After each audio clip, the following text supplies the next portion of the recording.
At the engagement banquet, I looked at my first love, who had come to disrupt the wedding. I smiled and pushed the man beside me towards her. In my previous life, I had stopped Asher for the sake of the dignity of our two families. My first love committed suicide that very night. Asher hated me to the core. 3 years after our marriage, he annexed my family's company and sold me to northern Myanmar, where my organs were removed. In this new life, I just wanted to be a domineering CEO myself. However, Asher knelt beside my feet with red eyes, begging me to just look back at him. The sound of champagne being opened rang out in the venue, and the glaring lights shone on me, while countless laughter and cheerful voices filled my ears. Congratulations to Miss Iris and Asher on your engagement. You two are really a perfect match made for each other. The pain of having my organs removed alive hadn't completely disappeared yet. I stood there numbly, my memories still stuck at the moment before I died in my previous life.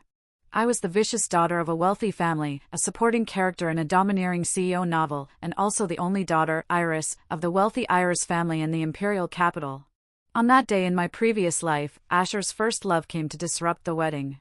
I held Asher back for the sake of the dignity of our two families. As a result, that very night, his first love committed suicide. Asher hated me to the core. 3 years after marriage, Asher annexed my family's company and sold me to northern Myanmar.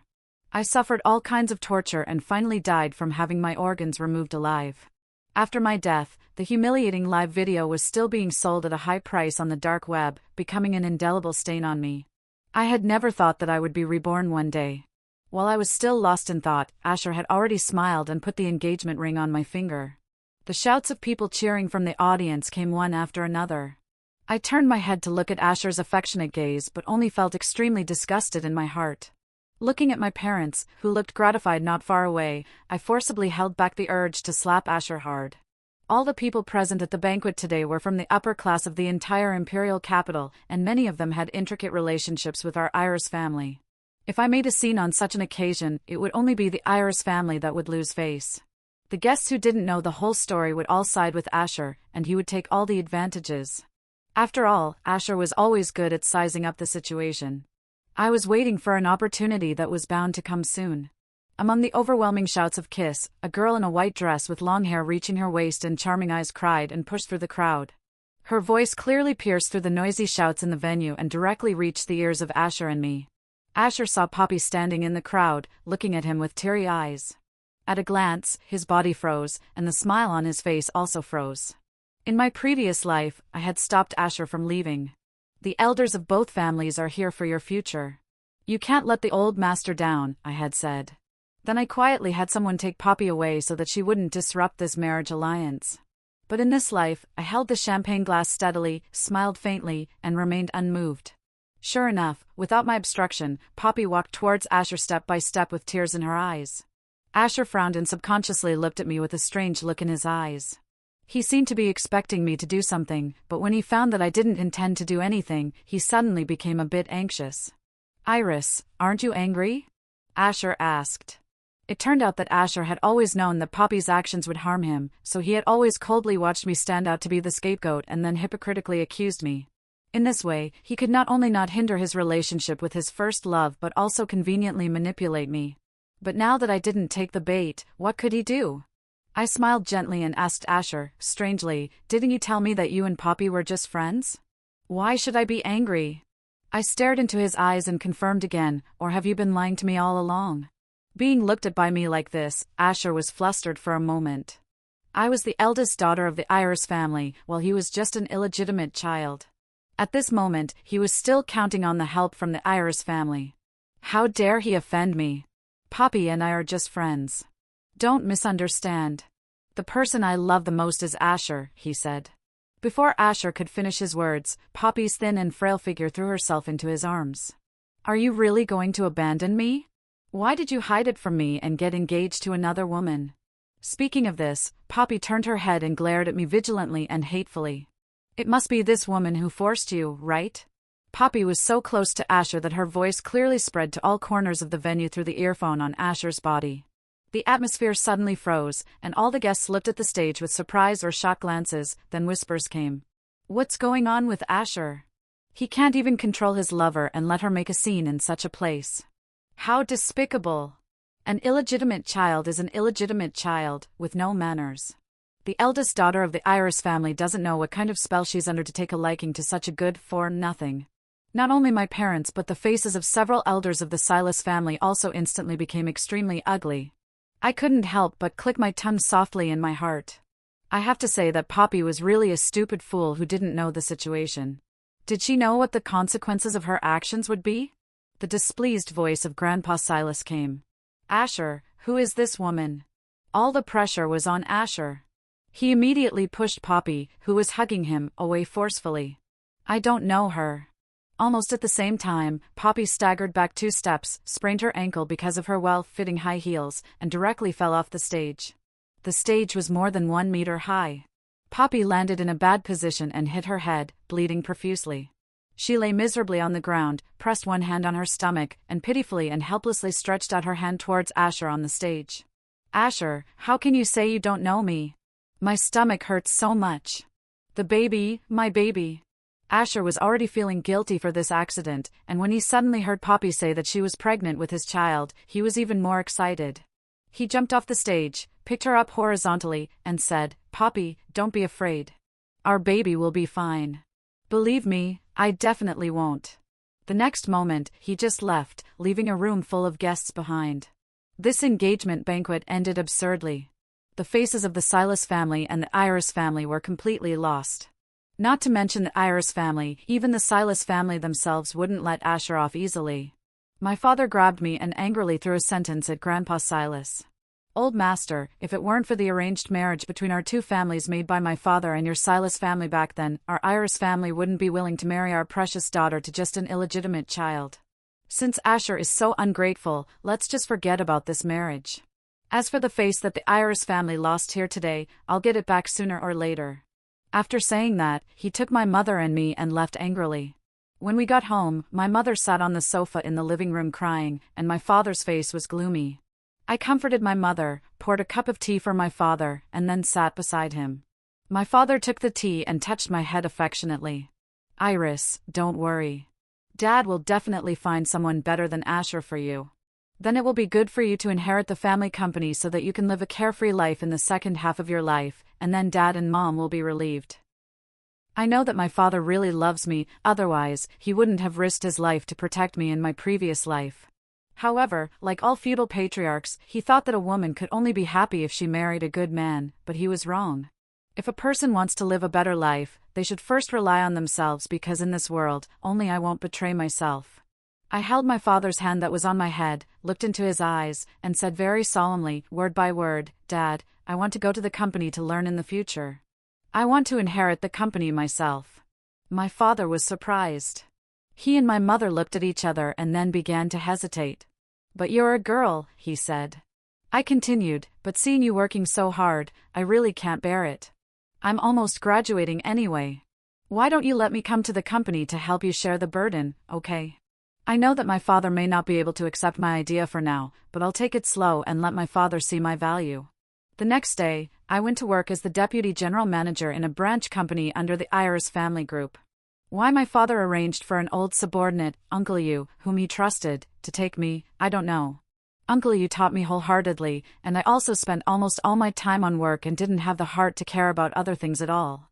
During this period, Asher came to see me several times, but I didn't want to see him. I had nothing to do with him anymore. Until 2 months after the farce at the engagement banquet, that day I had just finished having dinner with a client. I had drunk a bit too much and was dizzily helped into the car by the driver.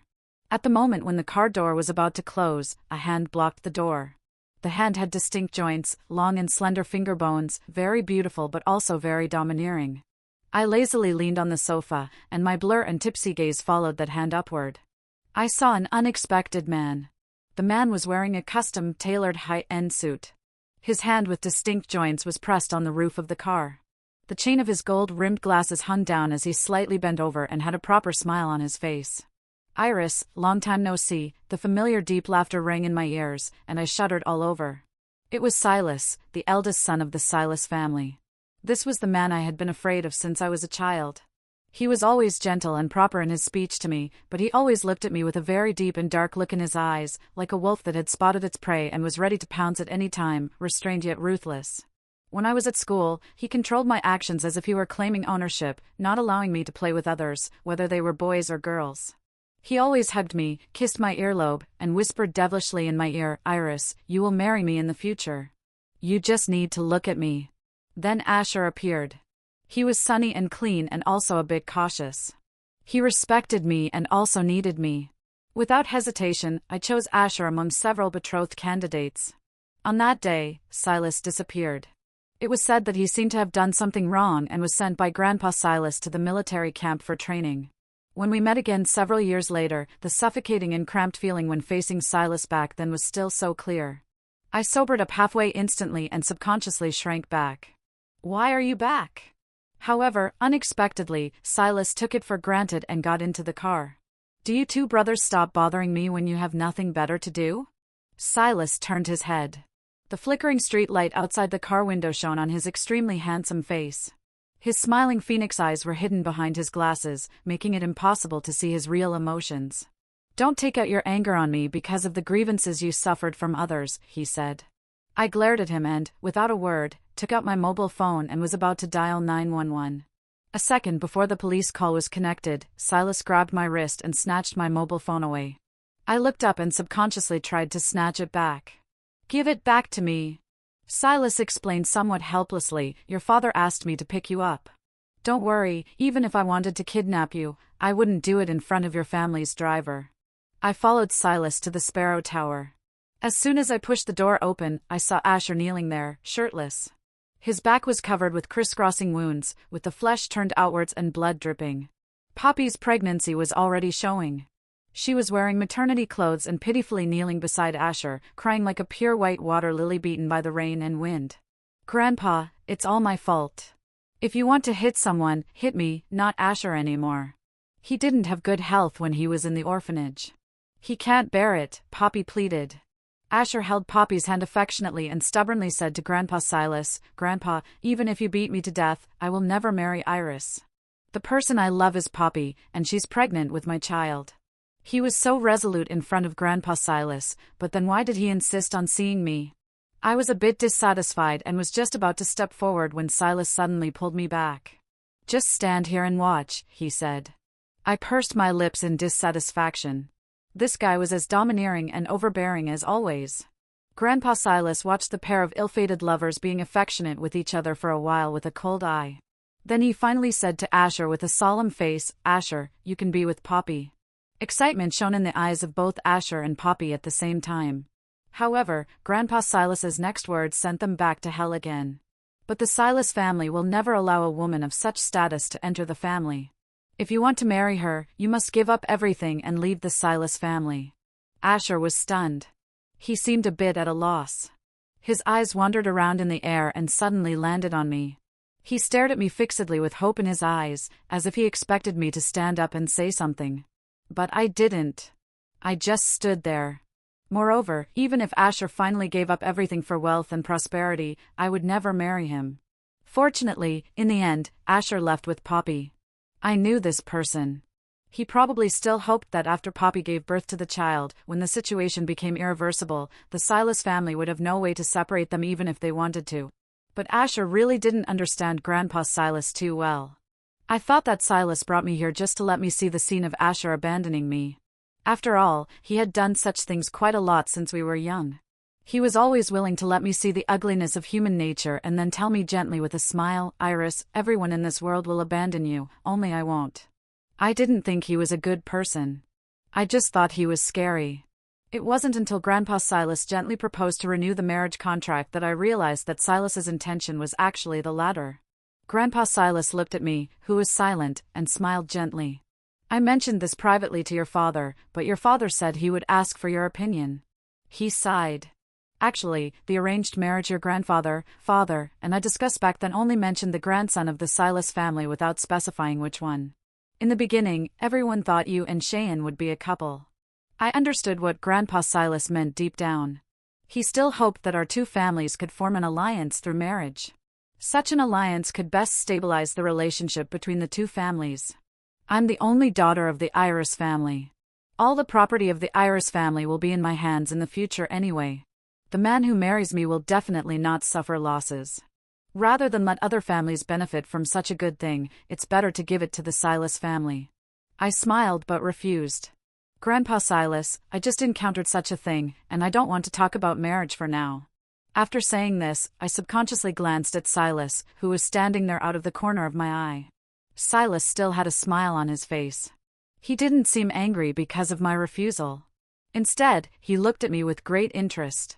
His look was like he was watching a prey that was struggling desperately but would eventually obediently return to its cage.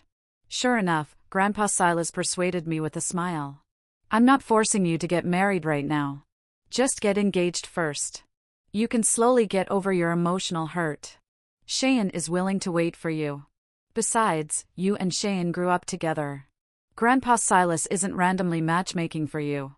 You two at least have so many years of feelings, right? Grandpa Silas seemed gentle on the surface, but he wasn't an easygoing person. In the entire Silas family, he was even quite autocratic. No one could go against his ideas. Seeing that Grandpa Silas seemed determined to achieve his goal today, I chose to take the second best option and put forward the plan I had thought of long ago. Grandpa Silas, I think the alliance between the two families doesn't have to be limited to marriage. Sometimes marriage doesn't bring unity but more contradictions and divisions instead. Actually, my father, like you, hopes that the Iris family and the Silas family can always be harmonious and support each other. So I want to recognize you as my adoptive grandfather and recognize Silas's father as my adoptive father.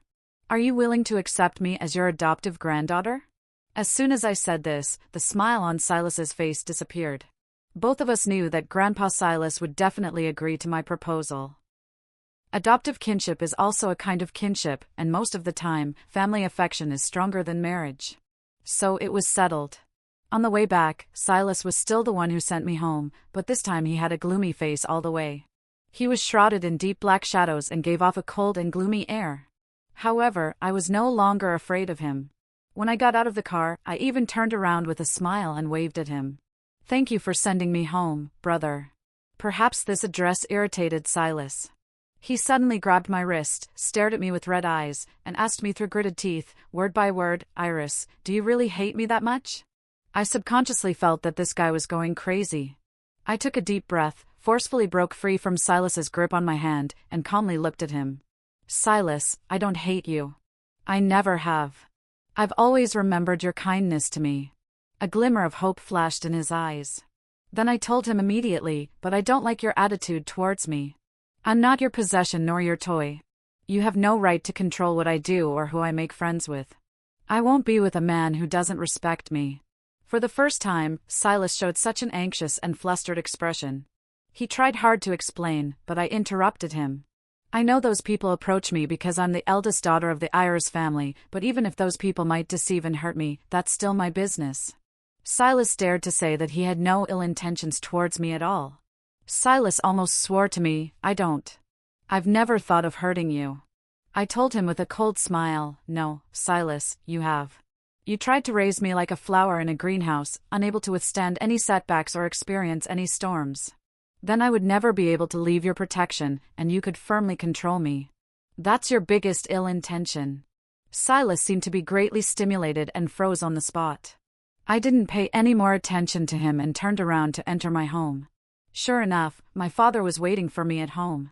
As soon as he saw me, he anxiously asked me about what happened today. I first poured myself a glass of water and drank it all up. I have to say that although I had the courage to confront Silas, I was still a bit nervous for the first time. After calming down my emotions, I gave my father a reproachful look and said angrily, Dad, why did you privately make an arrangement with Grandpa Silas about my marriage with Silas without my consent? Seeing that I was angry, my father immediately softened his tone. Isn't it that it hasn't been completely settled yet? I nodded and said straightforwardly, I've recognized Grandpa Silas as my adoptive grandfather, and Silas's father will be my adoptive father from now on. Silas and I will be brother and sister in the future, and it's impossible for us to be together. My father was shocked, and his mouth opened wide. However, he didn't blame me for making my own decision. Instead, he also thought that what I did could better maintain the relationship between the two families. However, when it came to the matter of marriage, my father couldn't let it go. He said to me earnestly, Iris, your mom and I are getting old. We can't accompany you for a lifetime, nor can we stay in our current positions forever. After you get married, there will be someone to take care of you and someone to take over the company. Isn't that good? I felt a bit sad and asked my father, Dad, did I do a bad job working under Uncle You recently? Why would you rather leave the family business to a future son-in-law whose background you don't know well than to your own daughter? Is it just because I'm a girl? My father looked at my tears and didn't know what to say for a moment. He took a tissue, wiped my face, and tried to comfort me in a flustered manner. Dad didn't mean that. During this period, Dad was also surprised by your talent and hard work. Dad has even discussed with Uncle You. You'll be assigned to manage a part of the business in the group headquarters next month. Then he mentioned offspring again. But if you don't get married and have children, what will you do when you get old? I promised my father that whether I could meet someone I wanted to marry in the future or not, I would have children who belonged only to the Ayers family. Finally, my father gave up the idea of forcing me to get married. The banquet for the adoption between the Ayers family and the Silas family was held in a grand manner. Those guests who had attended my engagement banquet 3 months ago attended this adoption banquet again. Again, those who had been eager to see the Ayers family and the Silas family fall out and wanted to profit from it were all dumbfounded. They never expected that the two families had such a move. At the adoption banquet, I was wearing a gorgeous champagne-colored dress, and Silas was standing beside me, supporting me. I didn't know what he had gone through during this period, but when we met again, he really seemed like a good older brother. That was enough. I walked towards Grandpa Silas and Silas's father, who were sitting at the head of the table, and offered them tea respectively. Grandpa Silas smiled extremely kindly, took out a big red envelope, and handed it to me. He also gave me a top-quality imperial green jade pendant. It was said that Silas had specially obtained it from an auction some time ago, worth tens of millions. I smiled sweetly and accepted them all.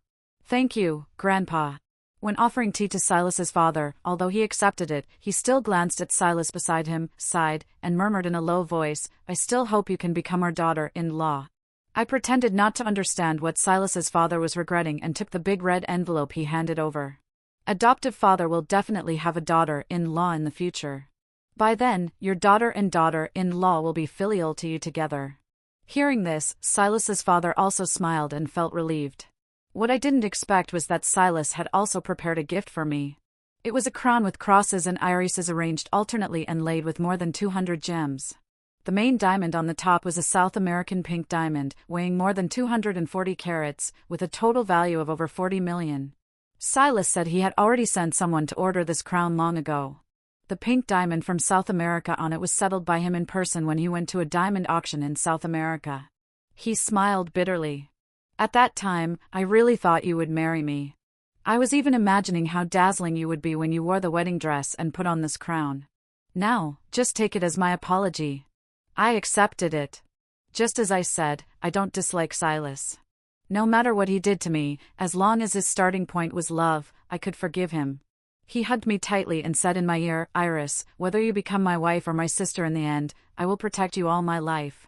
For the first time, I hugged him back and said to him, I hope you can meet a woman who you truly love and who also truly loves you in the future. Silas pushed me away, shook his head regretfully, and said firmly, there will never be another one. What interrupted us was the quarrel coming from outside the banquet hall.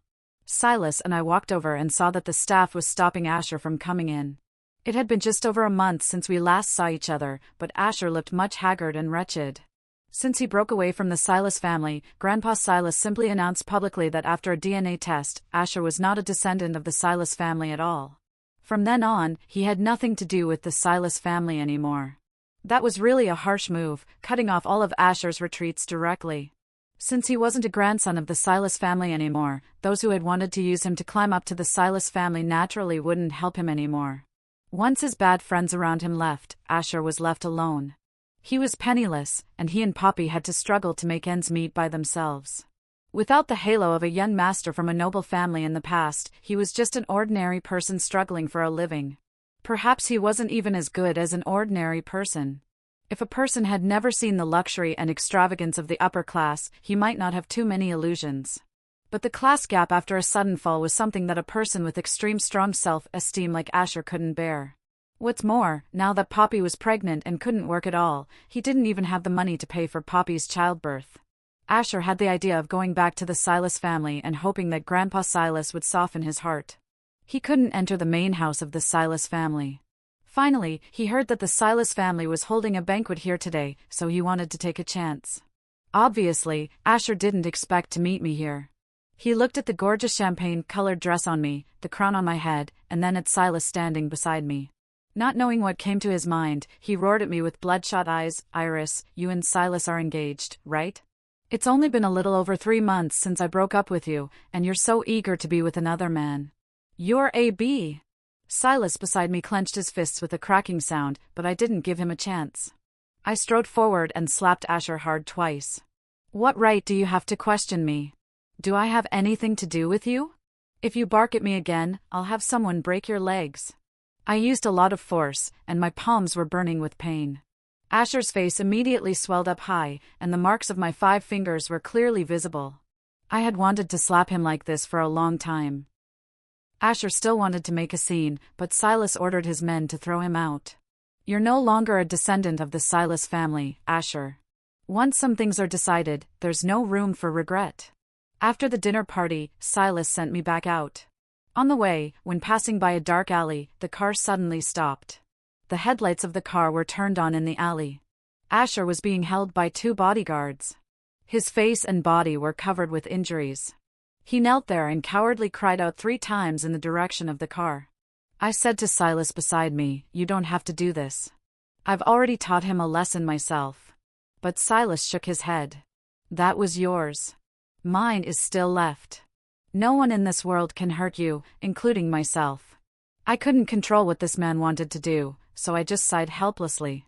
After that, while I was busy studying for a Master of Business Administration degree, I also continued to learn about all kinds of affairs in the company.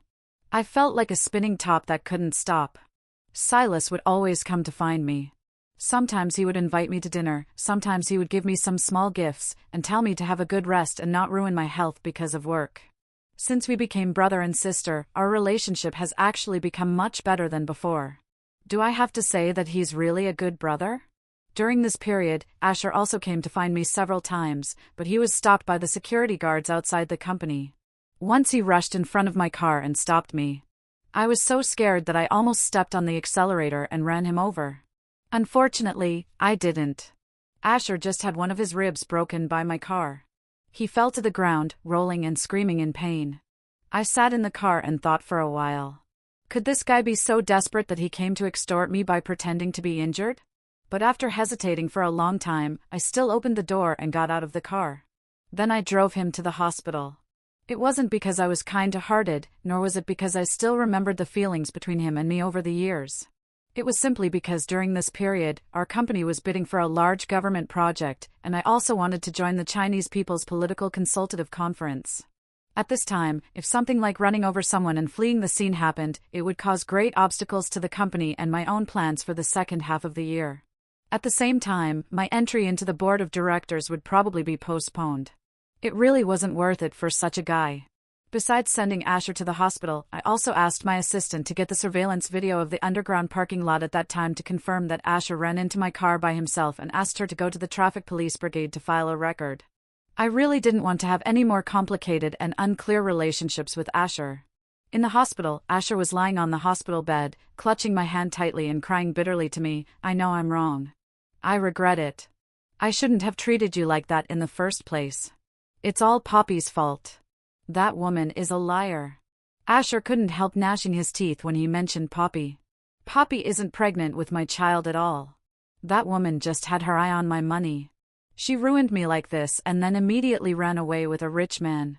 She's the one who ruined me like this. I looked coldly at Asher, who was crying pitifully in front of me, and at his hideous face. There was no pity in my heart at all, only disgust. I didn't say anything or struggle. Asher probably thought that I was pitying him, so he grasped my hand tightly and said to me, "Iris, could you please plead with Grandpa? I'm having a really hard time now. I want to go back to the Silas family. I'll still marry you. Don't worry. From now on, I'll be devoted to you and will never be half-hearted. Grandpa listens to you the most. Could you please talk to him for me, okay?" At this point, what was this guy still dreaming about? Don't mention that the person in power of the Silas family is now Silas. Even if it was still Grandpa Silas would definitely not agree. Still want to marry me? Am I that cheap? How ridiculous. I shook off Asher's hand that was clutching mine and said coldly, "What does this have to do with me? The traffic police will come to deal with this matter later. As for all the issues of loss assessment and compensation later, my lawyer and assistant will contact you." After saying that, I turned around and left. At the moment when I was about to step out of the door, Asher's heartbroken shout came from behind. "Iris, we've had feelings for so many years after all. Do you really have to be so heartless and ruthless to me?" I wanted to ask him this question when I was sold to northern Myanmar by Asher in my previous life, when I was tortured and defiled by those people, and when my body was dissected and my organs were taken out. Where was he? I walked out of the hospital without looking back. After that, I never saw Asher again. I heard that Silas taught him a lesson in person and warned him never to bother me again. What happened in the underground parking lot that day was really too dangerous. Silas was worried that Asher would do something desperate, but I knew that Asher wouldn't dare to at all. Time passed slowly, and I was still buried in my work. The Iris family group successfully won that government construction project worth tens of billions, and I also joined the Chinese People's Political Consultative Conference and the board of directors one after another. My father was becoming more and more satisfied with me. At first, he would still mention the matter of arranging blind dates for me, but gradually he never mentioned it again. Years passed in a flash. In these 4 years, from time to time, I would still hear some sporadic news about Asher from our common friends in the past. For example, Asher finally got back together with Poppy because Poppy was dumped by that rich businessman. Poppy went back to Asher, and they spent a night together, then Poppy was pregnant again. For example, Asher wanted to start a company with his former good brothers, but he was tricked into drinking more than 20 bottles of whiskey and almost died from drinking too much. However, those mean second-generation rich kids were just playing tricks on him. Without the protection of me and the Silas family, he couldn't even get close to those people. Another example was that Asher changed jobs several times in a row because he liked to give orders and teach others a lesson, and he was even more fond of putting on airs than the boss. He was finally fired by the company. Gradually, those people saw that I really had no interest in Asher at all, so they never mentioned him again. The next time I saw Asher was when I was participating in an old city renovation project. I was walking with the project manager and a group of people in the narrow, dark, and damp alleys in the old city area. From a distance, we saw a couple who were tenants quarreling. The man was wearing a sleeveless vest and shorts, with a pair of plastic slippers on his feet.